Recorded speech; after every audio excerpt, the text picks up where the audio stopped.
This is the Dothan's chance to break into the elite in Class 6A Region 2. Hunt says the Tigers will do so. I so want to pick Dothan in this game, and I'm 9/10 of the way there, but I've got to go with Daphne in this game. Daphne takes it at Rip Hughes. I think this could be a really good region battle, but I got to go with the homestanding Tigers. I think Dothan will play well and get the victory. This one could go down to the wire. My guess is Enterprise defense is slightly better than Northview's offense, and that'll be the difference in a close victory.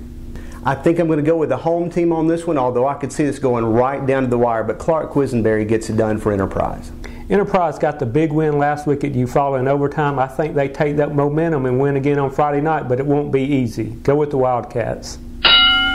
Abbeville has the better athletes, but Slocum has been more consistent this year. Usually consistency wins out. I think it's going to be a lot of points scored in this game. It should be fun to watch. I like Slocum in this game in a close one. Slocum's the type team that could give Abbeville a lot of problems, but I think the Yellow Jackets, with their speed and quickness, get the job done. Go with Abbeville. The Raiders secondary will get a test from pass-happy Cottonwood, but the HA offense and the kicking game will be the difference makers in this one.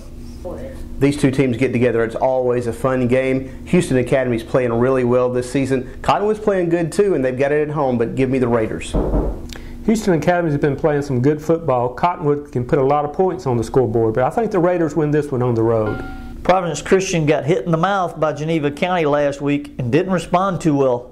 The Eagles, though, will respond with authority this week. The offense that Providence Christian runs is difficult to prepare for. When they run it well, they're hard to stop because they can do it in the air and on the ground with that ground attack. Give me Providence. I think Providence Christian will rebound after a loss at Geneva County last Friday night. They'll get the win, but Sampson will give them a game.